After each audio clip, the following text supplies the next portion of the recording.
Okay. And we're recording. I'm Todd Justison, he, him, his.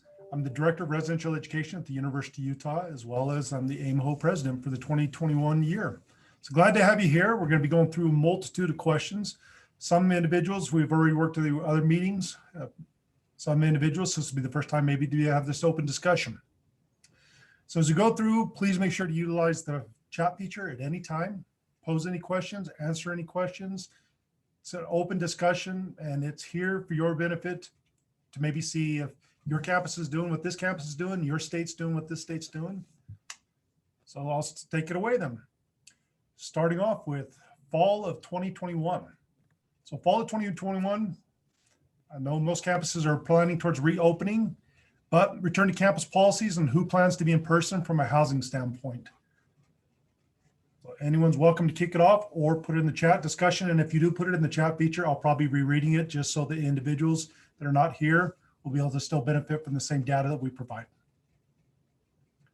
So starting off, University of Utah. Go ahead, Alex, start. Yeah, so at the University of Arizona, we intend to have full in-person classes, and housing is opened 100%, doubles, singles, whatever folks need. So we plan currently to open as we did in 2019.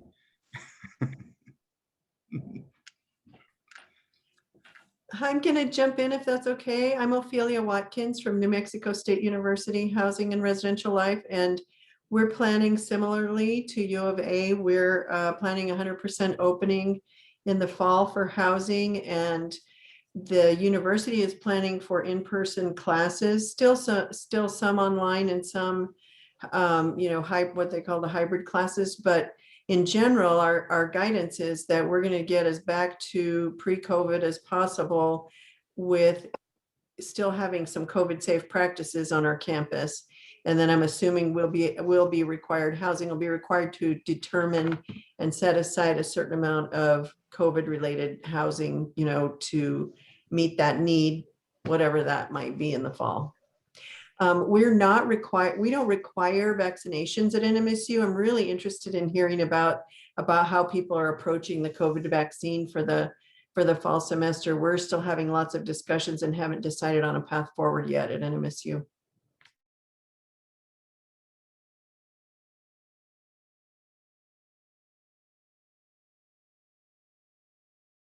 I'll jump in and do a Colorado school. My name is Shelley Jansen, and I'm director at Western Colorado University in Gunnison, Colorado. We're a small school in the Rocky Mountains, and we have been in person, kind of hybrid, all year long.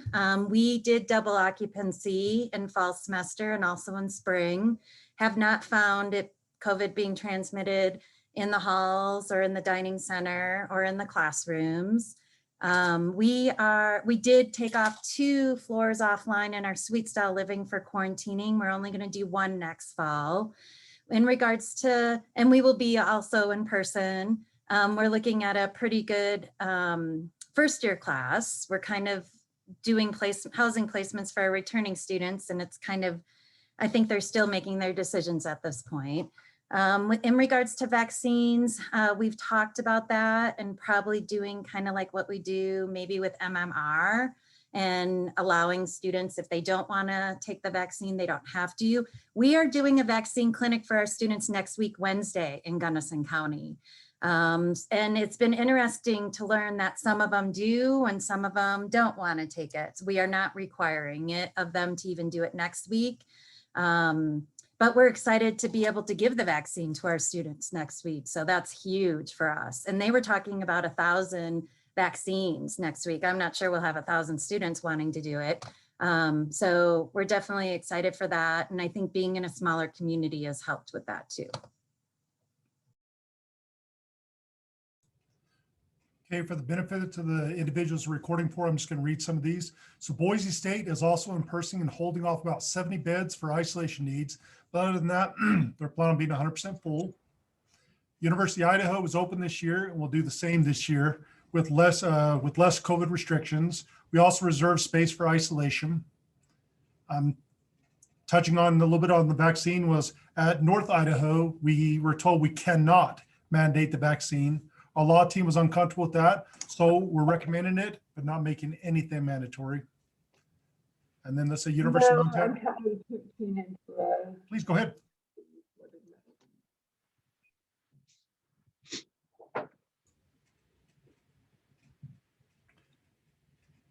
As Rachel put, University of Utah will be returning 100% open occupancy. You will offer at least 75% of our courses in person, holding outside 24 quarantine or isolation beds at our University of Utah guest house in the fall semester, which is our on-campus hotel location.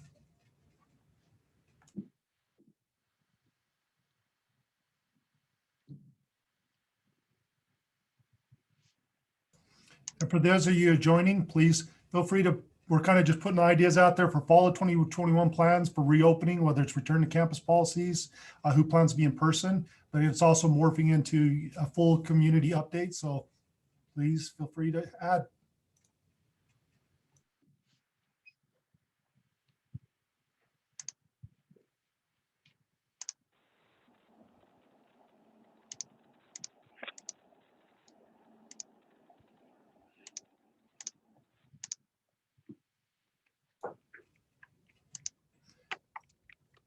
All right, then I'll throw a new question out there. Is individuals comfortable with saying the number of quarantine or isolation spaces that they'll have in fall of 2021? Some of us have already put it out there. Is other individuals have anything they'd like to put into the discussion?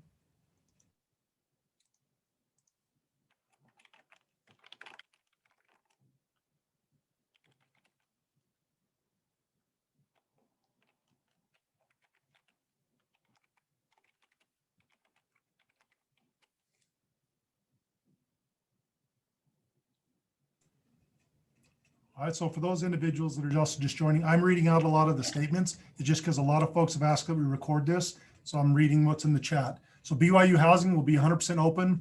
We're holding isolation quarantine spaces. However, less spaces in 2020. Fort Lewis College will be open as well with some isolation quarantine spaces. Still trying to figure out how the vaccine can be required to live on campus. We're thinking about the logistics and try to test this for the summer housing students.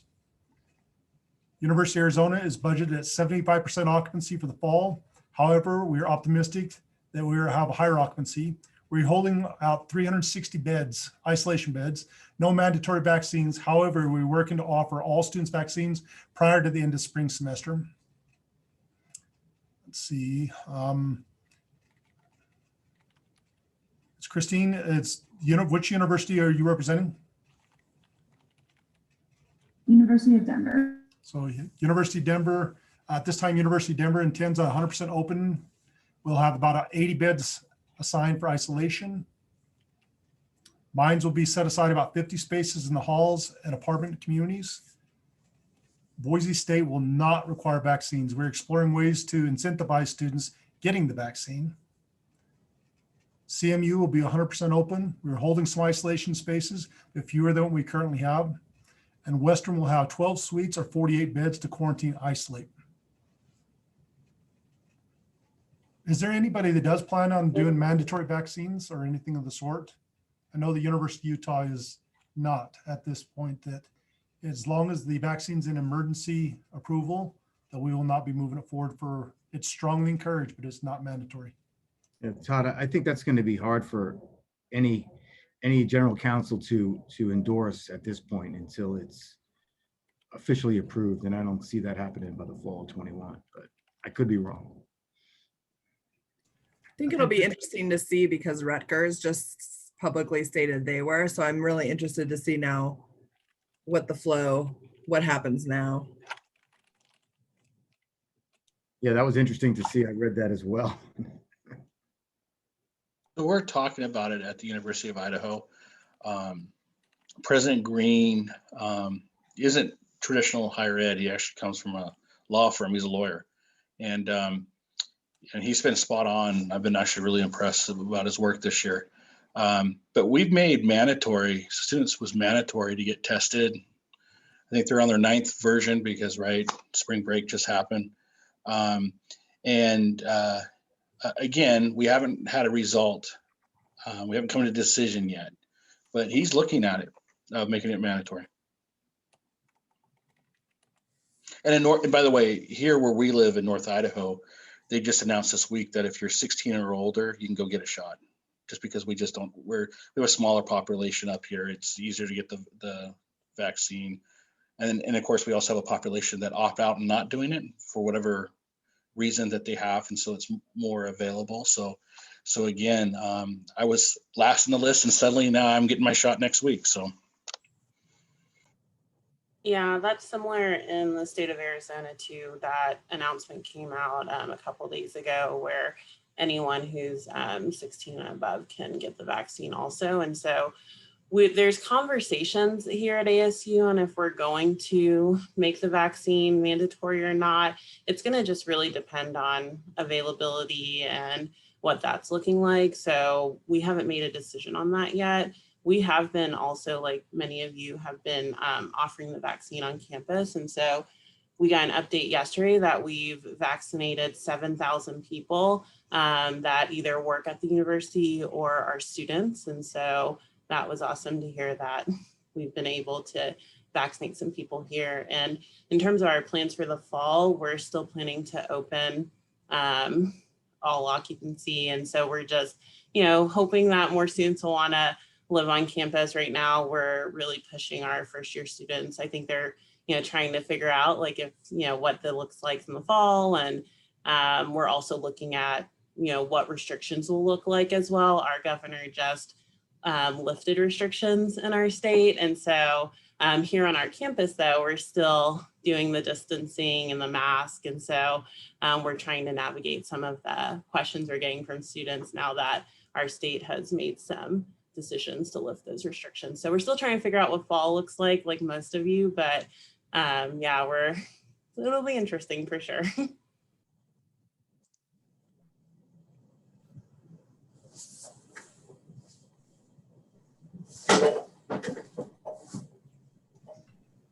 To put some more data out there. So South Dakota School of Mines and Technology is going to be fully open, regular occupancy, approximately 50 beds for quarantine or isolation on a 1,080 bed campus, no required vaccine.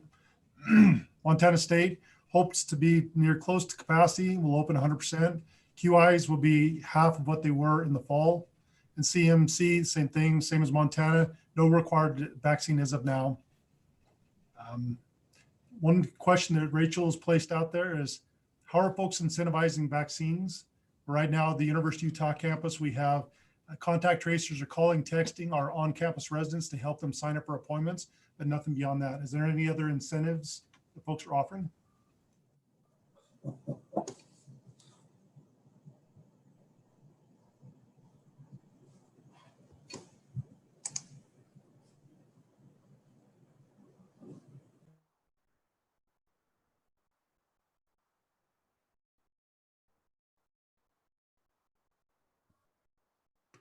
Yeah, that's something I'm interested in. Like so what we're doing for new students, especially, and for returning students, is really just talking through, this is how we're going to be able to have football games where you can go to. And this is how we're, like kind of how to return to normal and wanting them to have that normal experience of being able to hang out in the halls and being in each other's rooms and those sorts of things. We're trying to paint a picture of how to do that normally. That's a little difficult for first year students who are in high school and haven't had some of the same restrictions that, students in the halls have.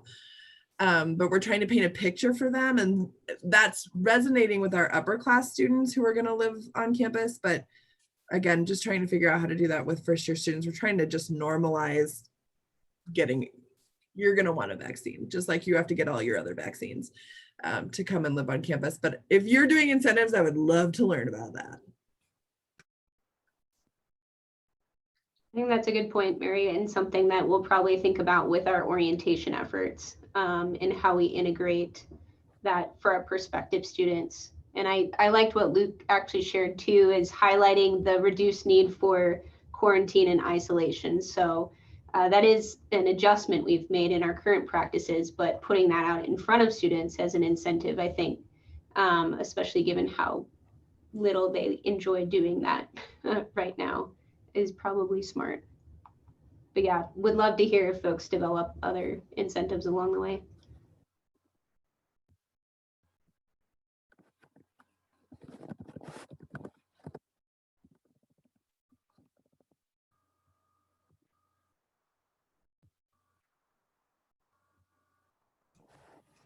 So kind of utilizing some of the data.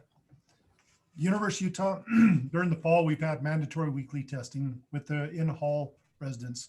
I could see Alex put that it's been mandatory for on and off, but off campus has been strongly encouraged. On campus has been mandatory at the University of Utah. For the summer semester, we're going to be doing an initial one test when you move in or when you transfer halls, and then strongly encouraged. Most likely it's going to be very similar for the fall, probably August mandatory, and then do a strongly encouraged. Other individuals, other institutions, how are you handling the testing part of things? Could I ask real quick, Todd, what is your consequences if they don't do the mandatory testing? Sure. So we actually have a conduct process that we're starting to move our way through.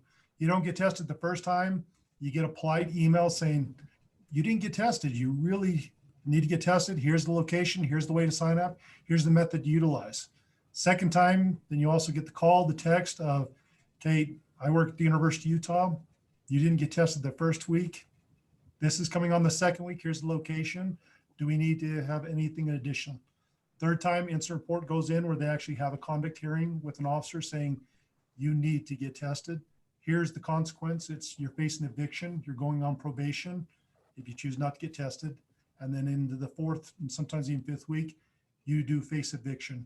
Thus far, we have a campus population just a little under 3,000, and we have not had to evict anyone in the springtime yet, but we became really close. Every week, we got those folks that have just towed the line and finally, okay, I'll go get tested. And they get tested, show us the results, show compliance, which is ultimately what we seek. Yeah, interesting at Todd at Arizona. We didn't want to bog down the conduct process, especially in the first semester, because our compliance rates were not great initially. And we had written it into our license agreement that you will be tested. You agree to be tested as a condition. So we made it an administrative action. So kind of the same thing, you would get reached out to if you missed a test 1-2 times. And the third time, we would literally lock them out of their room. We would cut off their card access, and they can get it turned back on immediately as soon as they went onto the app and signed up for a test. And as soon as they got tested, it would turn back on their card access. So we didn't evict them, but it just became like a cumbersome. In the spring, because we expanded it to all students, so we wanted to have an equitable process. So the university decided on Wi-Fi as the consequence. So you lost your university access to Wi-Fi until you were in compliance, and everything was automated. So as soon as you got tested, that Wi-Fi gets turned back on. So that was for on-campus and off-campus students. A lot of debate on access to DTL and coursework, but that's where we landed. Our compliance is much higher this semester.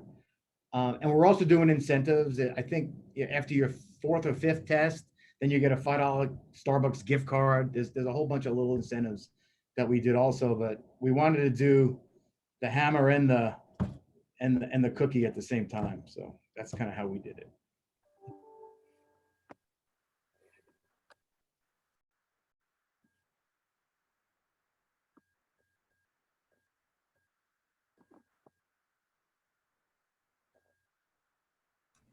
So I'm just going to read out Arizona. At Arizona State University, some of the student staff used to be as high as 25% are randomly selected to test each week. We have drive-through testing and also Devil's Drop and is the most of our residence halls. There's also a daily health check through on the app that everyone is expected to complete. Students and staff are exempt from required testing if they have uploaded their vaccine card.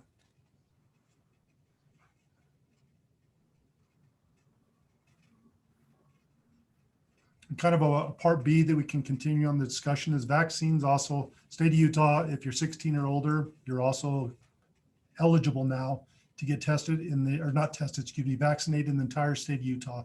And we've started setting up our policies and procedures for what will happen. that when I call you and say you were exposed in class and your reply is yes, but I was vaccinated and I was vaccinated within the correct time period, how we would just be monitoring, but not placing in quarantine. We would just put them on a monitor system. So we'd outreach to them, but we would not take and place them in quarantine like we're currently doing. Other systems out there, other thoughts? Vaccination, testing?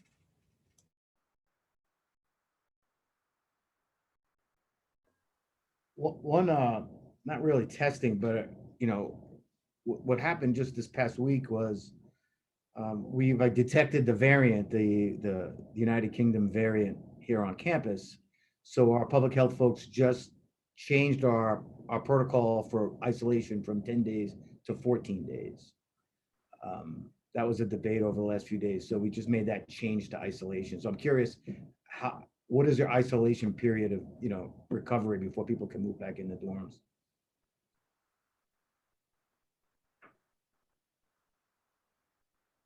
So at NMSU, our isolation period is 10 days, and we're following the New Mexico Department of Health guideline for whatever we do for quarantine or isolation. So we're not setting our own, we're just following that guidance. At the University of Idaho, we were at 14 and they reduced us to 10. Fort Lewis College, we have 10 days, but if you're exposed, you quarantine for 5 days, and then after the 5th day, you test, and then when you get your results on the 7th or 8th day, you can be released.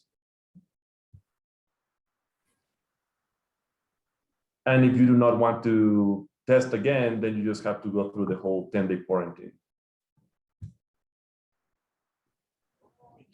At the University of Utah, as long as students remain asymptomatic throughout their quarantine period, we're also at the 10-day mark, and then we continue monitoring with daily check-ins with those students for the remainder of the 4 days, so out through 14. At Utah State University, we're at the 10 days from 14. We were 14, we went to 10 when that was changed. We have had a couple people come back, and we think we had a little variant out of California, and they seemed to stay sicker for a little bit longer, so we kept them in for 14 days. There was about 8 of them that came through.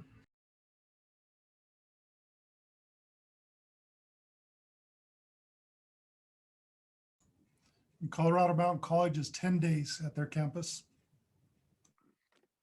Here at South Dakota Mines, we started at 14, dropped to 10 for people who were able to test on day 5, still asymptomatic, were released on 7. And we have recently run into students who are asymptomatic positives receiving 2 consecutive negative tests from tests that are given off campus.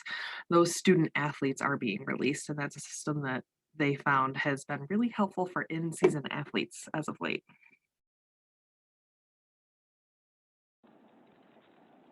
I'm not going to make Todd have to read my blurb anymore.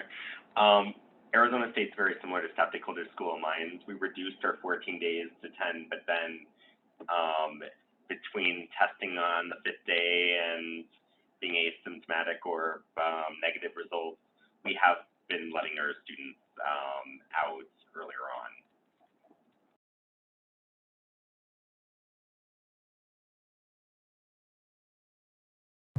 If I can go back really quick to the conduct side of things really quick. Well, what are you all doing when it comes to students violating their isolation or quarantine?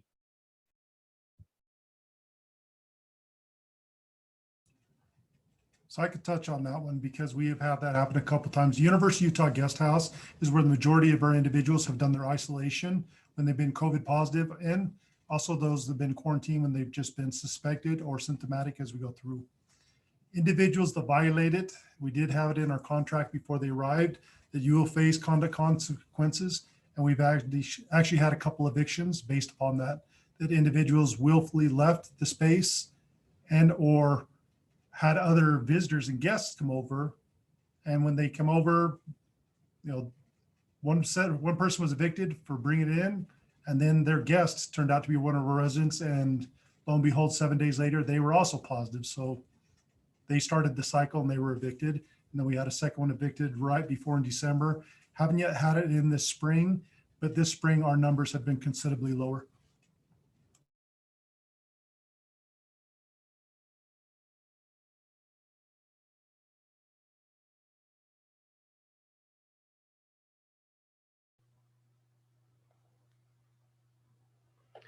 Just let me share too. BYU, we required students to sign a contract to abide by COVID-19 restrictions. However, the university tied the conduct consequences to their standing at the university instead of housing. So they, if a student violates it, then they have to meet with the Student Disruptive Committee at the university, and then their standing at the university is looked at.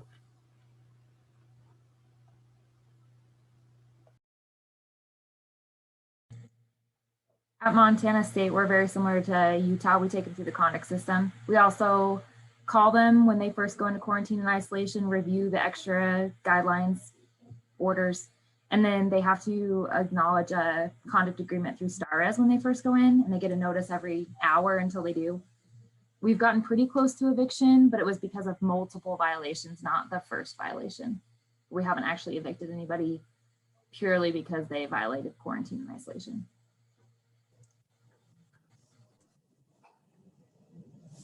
Corinne, I'll just add to that. At Montana State, we're real fortunate to have a couple of case managers working on campus that are working for the county, the Gallatin City County Health Board. So we work very carefully with them before we move forward, and we've had to kind of slow some things down with some of our university partners because to make sure that we had support to enact this county order.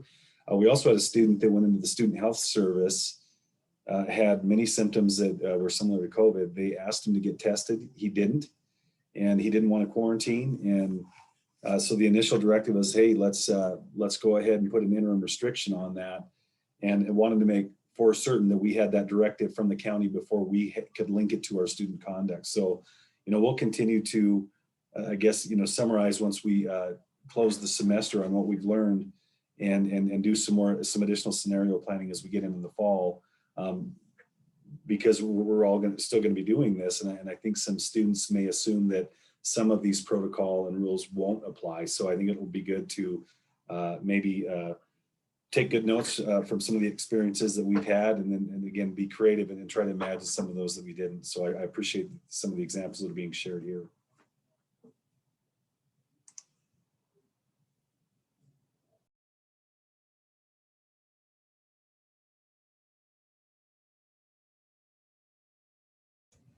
I'm going to throw one more topic out there that was requested of us, and that's dining halls. I've had this question come from multiple resources stating what's going to happen in the dining halls. How are you going to handle dining halls? I can say currently University of Utah, it's all takeout. All meals are taken out, going through, but we're starting to open up some exterior locations that are outside the buildings where individuals can sit down at a distance without a face covering and consume. The question was asked, how are you going to start handling in building dining halls?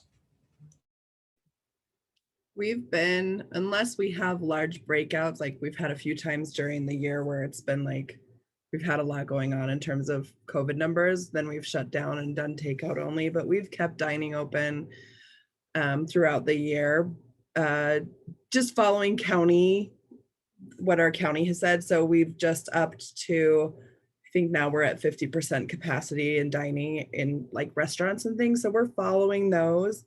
We have time limits for how long a student can chill at a table, that sort of thing, very similar to the way restaurants are doing it. But they're like the 50% is like people standing in line to get food, people sitting, so they're having to be really thoughtful about those numbers, but it's worked pretty well for us so far. Many students do take things for takeout, and we've set up tents all over campus now that the weather is getting a little nicer, except for the 24 inches we got the other day. But like now it's been like take it outside, those sorts of things, but we're not monitoring. We're telling students, please, within your own household or roommates, but we're not going through and being like, where do you live to students? We're just kind of, you know, being like, please be cool about this. And it's been pretty good. So at NMSU, we're currently, again, following the state guidance for restaurants in terms of our dining halls. So we're at 25% indoor dining, and the rest is either takeout or outdoor. We've also added tents on campus, although the students aren't using them very much because we didn't put any furniture in them. So we're in the process of getting tables and chairs. And hopefully now that our weather is starting to improve, there'll be, you know, a nice place to eat or hang out. Of course, limited numbers of chairs under every tent. So for now, our dining is following the state guidance. And right now we're at 25% indoor, with most of our students doing takeout. They just are grabbing it and going and eating somewhere else. Yeah, it's been challenging for us this year. You know, with us being open. First of all, we contract with Sodexo. Beginning of the year really wasn't that much of an issue. We have two parts: an in dining limited, and it's limited, and then takeout. And takeout obviously was big because right, good weather. People want to sit outside, and the rules outside are different than rules inside, and so students chose that.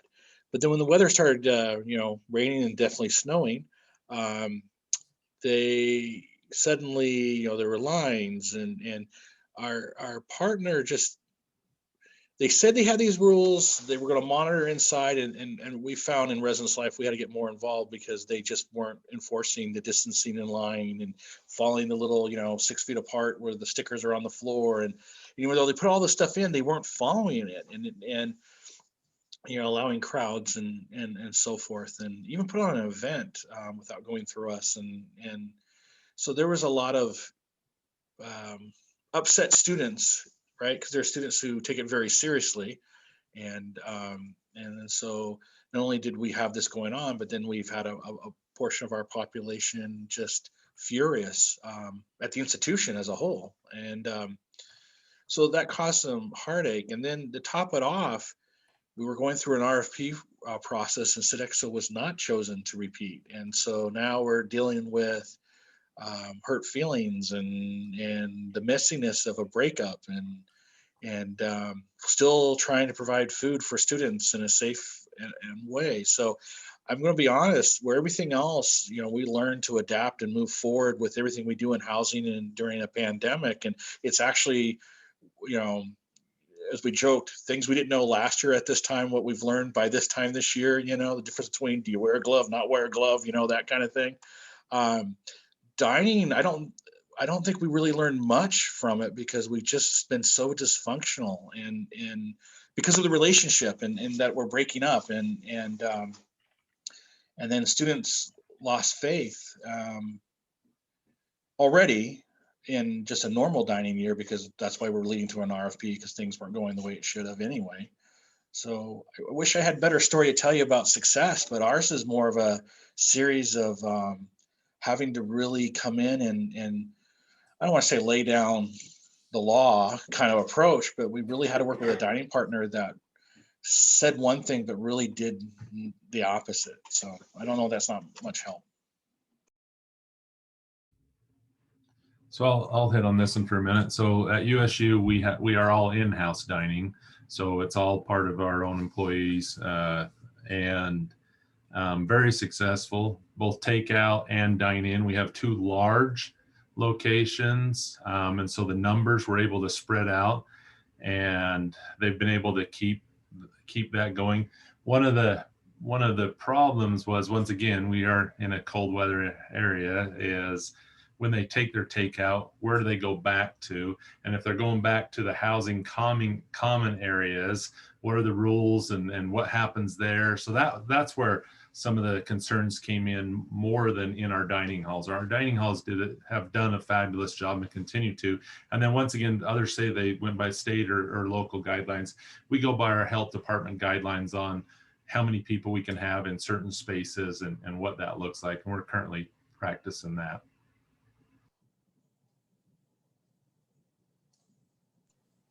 Yeah, I forgot to add, one thing the university did do at all our dining locations is students, faculty, and staff have to pass through a temperature scanner. So it's like a metal detector, but you walk through, it takes your temperature. And if you don't pass, you can wait a few moments and then try it again, but they won't let you into the dining centers if you don't pass the temperature scan. And it's at the university's expense. So it's the university pays for it, managed by the university. They just pay outside people to staff it.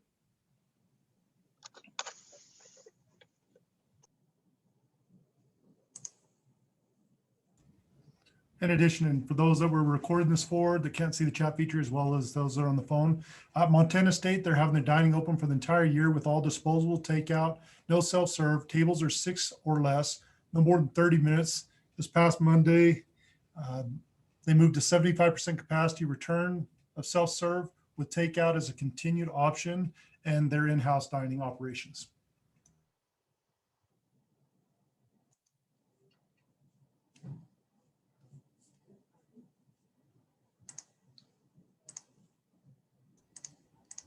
I'll add, I think the University of Utah, they can definitely empathize with it's been 100% takeout, and where they take it to is the thing that's kind of, we've had to post additional signage. We've had to do more guidance with our medical individuals on campus to state, well, they're taking it back to the common lounges. And when they take it to a lounge and then the group of them there are gathering, how do we work our way through that? We've had to utilize signage and best recommendations. In addition, the resident assistants at nighttime have a lot of times had someone walking around without a face covering on or with it on their chin and saying, I was taking a drink. And they'll consistently have a drink in their hand and never take a drink. And it's just utilized to circumvent having to wear a face covering, but we had to shore that up as well.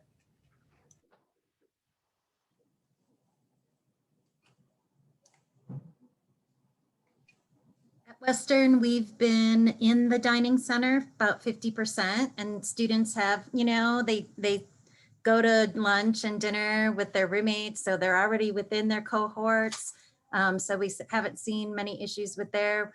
We don't regulate how much time that they go in. Sodexo definitely does make sure that there's 50% as best as possible. One thing that we saw an issue with was all the waste of the takeout, right?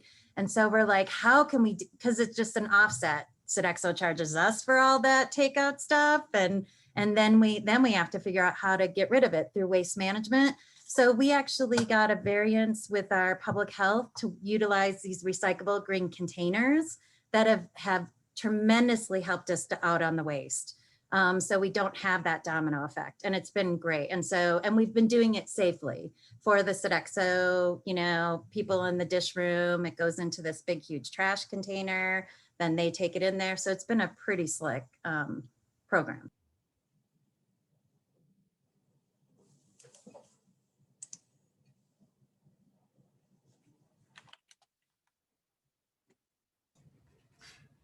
So I've had a private message and someone asking, can we touch a little bit on campus events? What campuses are holding events? What is the screening that you have to have for events? And what's the method for putting on these events within a COVID protocols? So the end of February, my team, back in the fall, the Res Life team saw a need for health and wellness fair, especially with everything going on. So the end of February, they plan like 20 to 21 on campus and off campus groups to come on, varieties of Reiki and different, meditation and different things like that. And they did it.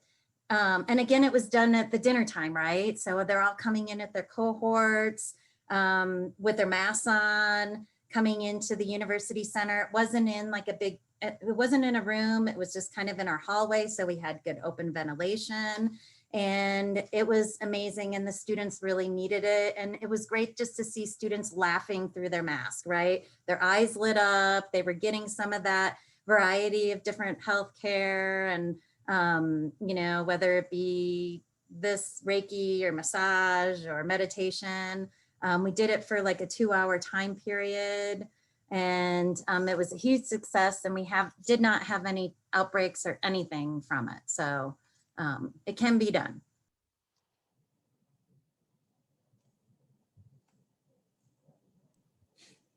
So we are moving forward with E-Days, which is engineering days on our campus, which traditionally is a huge 4-day long extravaganza. We've changed some of the, and I say we, not Residence Life, but Minds in general. It's like a whole campus extravaganza. But we're moving forward with a lot of it. We're having a concert where it's a drive-in concert where students have reserved pods for 4 of them who all live in the same place to stand and stay in their pods.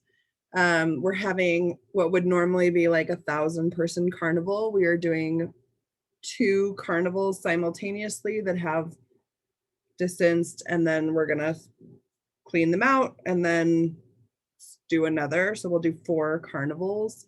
We're not pulling an ore cart.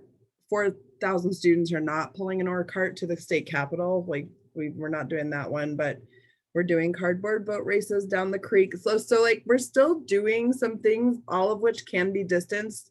Students for every event need to ticket, so they're all limited to our number, and everything's outdoors. So we're limited to 200 people now for an outdoor event. So they're all ticketed and students can show up with those tickets. They're all free. Every student needs to show a negative test within the last 2 days to go into any single one of those events. Temperatures are taken at all of them as well. So that's what they have planned. Just all supporting that as much as we can.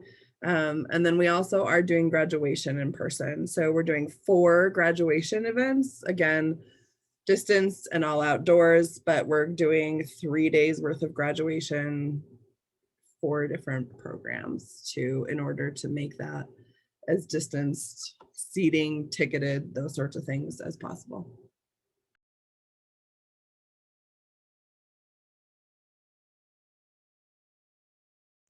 I mean, similar. A lot of the things are the same. We did program from the get-go as soon as we opened, just because the university had canceled so many things. We didn't even do the traditional first-year walk because at the end when you graduate, you walk in reverse. We didn't even do that, and then the state went back. So we were in stage 3 when we opened. By November, we're back in stage 2. So then it was only 10 people in the room. So we do a program sometimes 5 or 6 times in a day, particularly our weekend programs. So because the numbers, so you get a small group, we do it, go clean real quick. Another group comes in, done, clean real quick and move on. This year I had program coordinators that I hired to run in each area. We've done everything you read online, from grab and goes to stuff on Zoom but we've done in person. And that's something that I say the majority of campus has not done this year. And they stayed away, even though leadership was clear that we were open, people were shy and scared away from it. And I get it, but we maintained ours and we've done it without any, I say that now, no, we only had like a month and a half left, but we've had no cases resulting from our activities. The student staff are probably more trained and more aware of how to keep a safe program than a lot of professionals on campus. And they've done such a great job with making and holding their peers accountable and holding staff accountable, professional staff accountable, making sure that, we remember to wipe something down or whatever the case may be. But the goal was, and I took it as a charge, if we were going to open, we had to provide something. So again, everything everybody else said, how we do it, absolutely the same way. But I cannot give enough credit to the student staff on keeping us safe.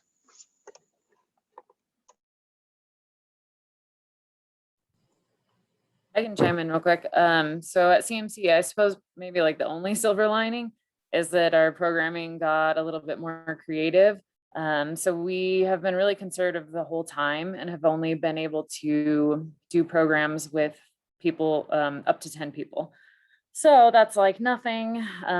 So same situation as Corey, we would have multiple of the same program throughout the weekend or throughout the days. But then we also did virtual programming, of course, like I'm sure most of you did. And then our new student activities coordinator has really really developed a grab and go kit thing. So each week she has like 1 or 2 different grab and go kits. You can do like Zen gardens, or she just did like a terrarium one. There was like a knitting one. Anyways, so crafty stuff, but those have been a huge hit. And then also like drop-in events. So we did like a build your own bouquet type thing. So folks could kind of ebb and flow into programs, and, you know, they'd be at their own station and doing their own thing, but it would still be in person. So they could still get some interaction, which was nice. But we essentially went from one type of program, like in person, to 4. So I think that that's something that we'll definitely keep using in the future. But yeah, other than that, it's been a little bit tough. I did have a follow-up question whenever we're done with this one. I'm just wondering, for the smaller institutions, who else besides Residence Life has been helping with COVID-related response? And if you're at a larger institution, are your institutions planning to keep your COVID coordinators or your residence hall quarantine directors? Because I know that for our staff, there's definitely a lot of fatigue there. And I'd say anywhere between 25 to 50% of our positions this year have been pandemic response. So I'm just wondering about that too.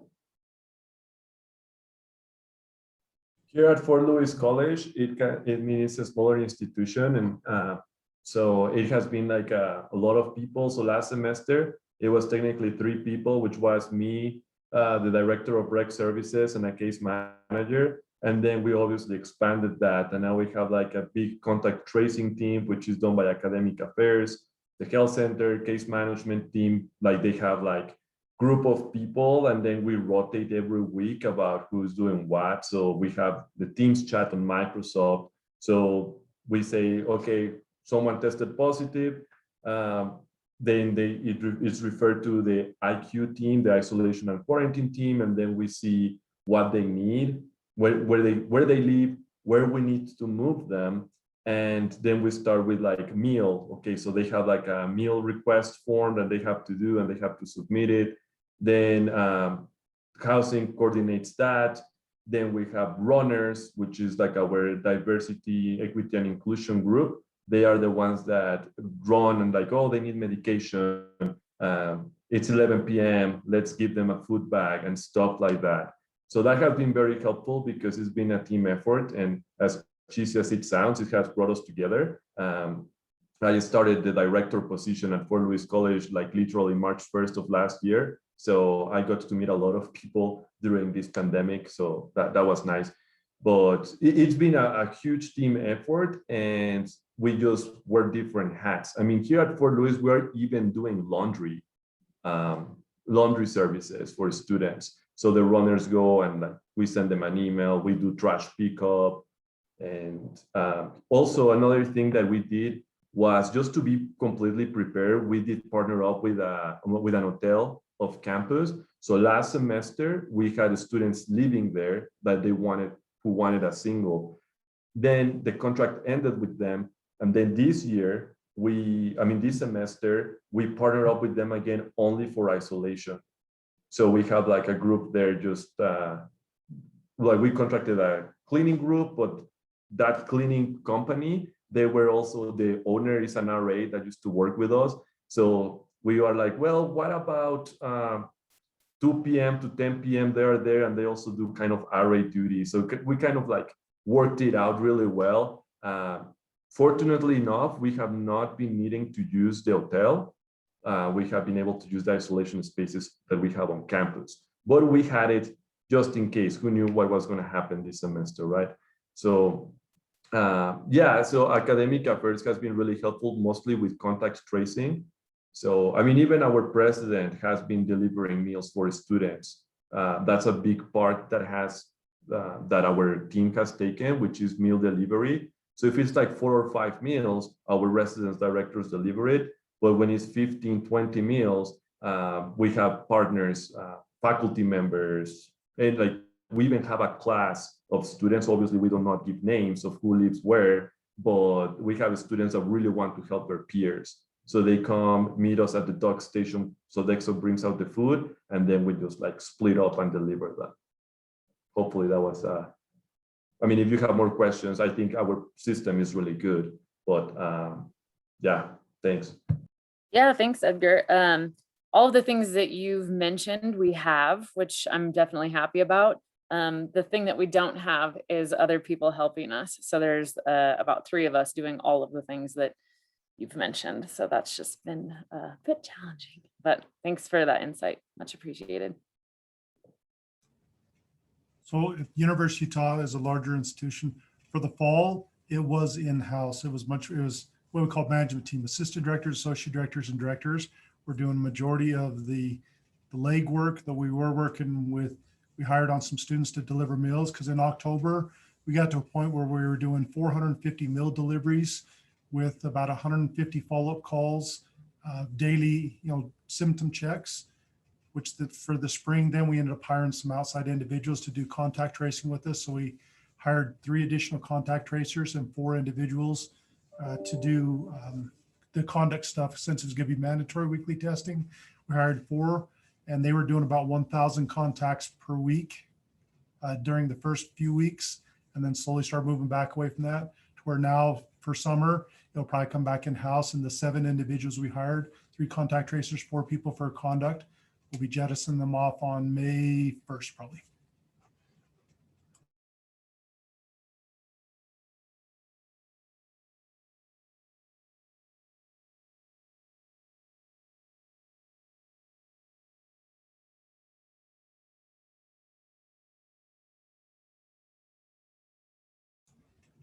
Just gonna touch on ASU. We've been doing an in-person program for no more than 50 people. If you want more than 50 people at an event, they have to get special approval from the university, which is a separate process for our 450 people events. All events have to go through Sun Devil Sync, and then students have a QR code attached to their account where they can scan into the event so they can track or attend our events should someone test positive for COVID.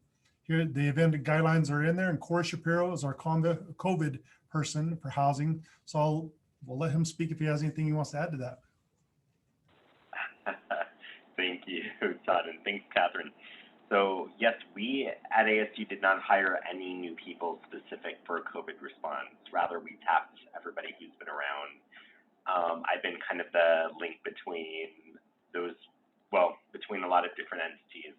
Our operations teams worked very closely, and we certainly have had other housing individuals, including Catherine, assist as well. But as far as the outreach, we have our group of student services, student affairs staff members across the ASU, all assisting with calling our students, getting them to temporary spaces, and also serving as engagers to them. And while that's certainly decreasing now, and Res Life is really picking up some of that extra work, we really haven't changed too much with our processes.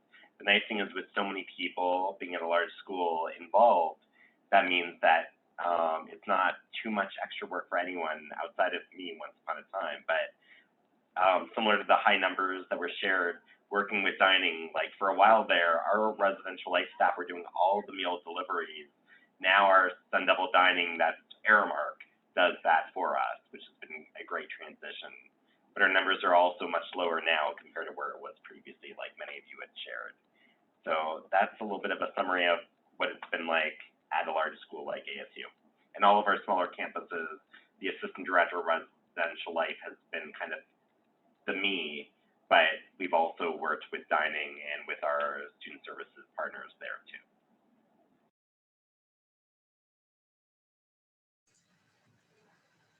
So at Montana Tech, we have just over 300 students on campus in 3 halls, and with 1 live-in staff person and myself, we pretty much handle everything ourselves with that. We made a choice at the beginning of the school year that my assistant director, myself, would be the sole individuals delivering all the meals 7 days a week, just to help reduce that risk level and some of the stress and anxiety on our student staff. The nice part is that for everything else, from the testing to the contract tracing to getting updates from the health department, we've got an executive group that I'm on, and we meet 3 times a week over Zoom, and our health department is on that phone call. So we knew exactly what was coming up, what things we're looking at. We had an opportunity if we had ideas on larger programs, right? What they would allow, what we could go through, what they've seen being worked. Luckily, in the halls, at our height, we've had 16 at our height that we've had to take care of. We've been really lucky. So I couldn't imagine at the larger institutions when you're talking 1,000.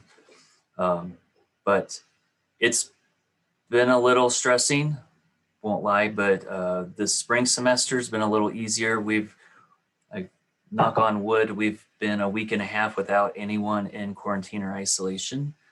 So the numbers are looking good. I'm a little worried about in the next few days or whatnot, what could happen as more students are getting tested from St. Patty's Day, because Butte, Montana is known for their big St. Patty's Day activities. And a lot of our students kind of had their letdown moment then, but so far so good.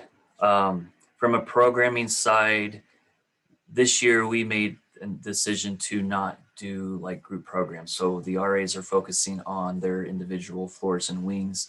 The nice part with us is our floor size average is 1 RA per 20 students. So we were already a little smaller to begin with. I felt like we were COVID ready before COVID was a thing.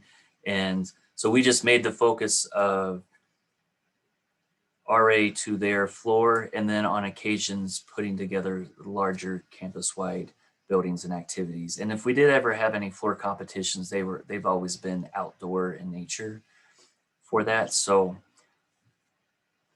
yeah.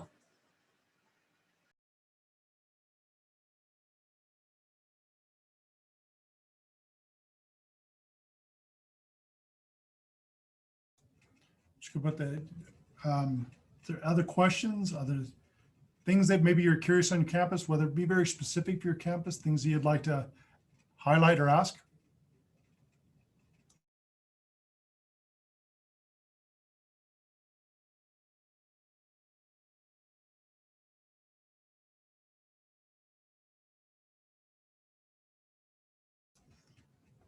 I'm going to ask one quick question because I know that we're dwindling down in numbers. Is there any change in your visitor or guest policy for the fall? Specifically, ours, University of Utah was no guests, no visitors, and now it's going to be one. You can have one overnight guest or one visitor within your space. Anybody else have different things they're doing? We are still trying to figure out what our guest policy will be for next semester, but we for this semester or for this academic year, we've allowed students to have one guest in their room, and that has to be someone from their same community. So others that live in other communities on campus aren't allowed into communities they don't live in, and no external guests are allowed in communities as well. And so we have actually, a result of that has been a lot of guest policy violations on campus. And between Corey and I think we've removed several students from housing for hosting social gatherings or violating our guest policy as the host. And so that has been a big challenge for us. And so we're still working through though what the fall will look like. I think just like this year, it will kind of depend on what COVID is like over the summer for us to decide if that restriction is going to be lifted or adjusted in some way.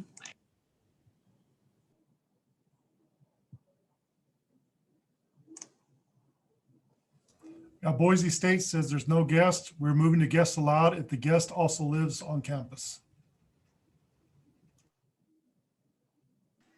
At Montana Tech, we're kind of in a wait and see about what changes we're going to make for the fall. For this school year, it was no outside campus guests could be on the wings. They could meet in the designated lobby area, but that was as far as they could go. But we did allow any students at Montana Tech or any staff that needed to go onto the floors. I would also state, I would say most of our students seem to be more introverted. And so having big gatherings or lots of guests has never been our problem. And so had that been differently, we probably would have taken a different approach, because if we would have taken an approach of saying only guests on your wing, a lot of our students probably would not have people visiting them. So I'm hoping we can at least go towards one guest at a time, or looking at that limited. But we're kind of waiting to see where our county is, where the state's at for COVID before making a finalized decision.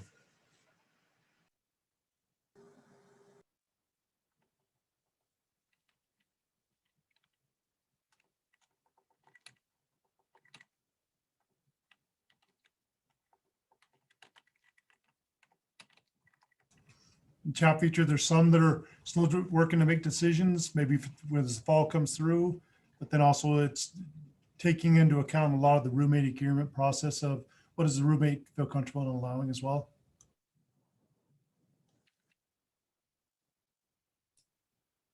So I'll jump in. At NMSU this year, we've been allowed no guests or visitors, period, in the hall. So we also have had some violations. Generally, the violations have been in the apartment communities more than the residence halls. And I think it's just a matter of, you know, it's harder to get somebody into the residence halls. We have quite reduced occupancy, so you can kind of tell when there's somebody who doesn't live there. That's been helpful in the residence halls, but the apartment communities, it's been a little bit harder because they tend to have people come visit for the weekend or even a girlfriend, boyfriend, whatever. So that's presented us with some issues. I don't know what we're going to do in the fall. I think we're going to also probably make that decision by beginning of summer. So towards the end of this semester, our numbers are really getting low. We had our first period of about 6 days with nobody in quarantine or isolation. And now we just have 2 students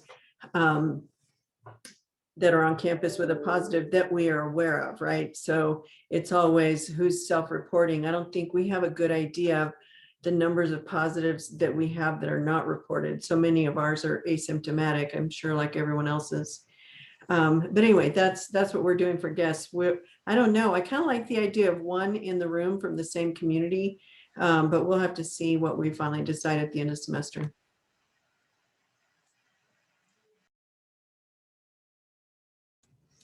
Actually, at MSU, we plan to allow guests from on campus. We're considering allowing guests from off campus, depending upon where we are in August, and currently for the past year, they had a no guest policy.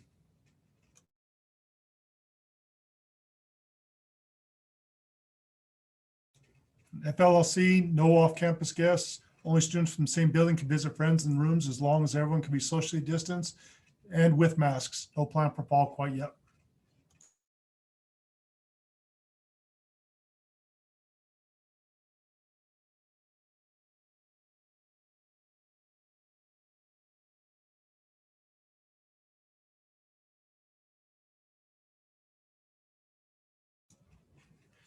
Anything out there perplexing you, or anything else at your institution that you'd like to discuss as we kind of start winding down? I know that mental health is, for our students and for our staff, is always on a high level concern, because where we used to rely upon a resident assistant getting to know a resident extremely well, to be able to say their patterns have changed and therefore we're concerned, that's always on the forefront of our mind. Is everyone okay in the community? And if they don't have a roommate, they're in a single.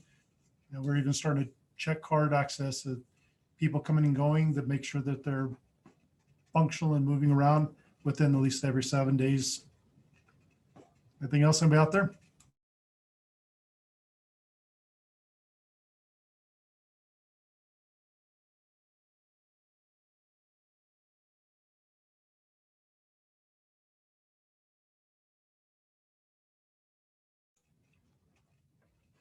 All right, with nothing in the comments and nothing heard, thank you very much for your time. What I'll be doing is, as soon as I stop recording on this, we'll be getting it over to our technology folks who will put up on the YouTube channel, and then I'll kick the link out to everyone. Feel free to watch. Thank you everyone for your time. I appreciate it. Go ahead and shut the recording. Have a great day.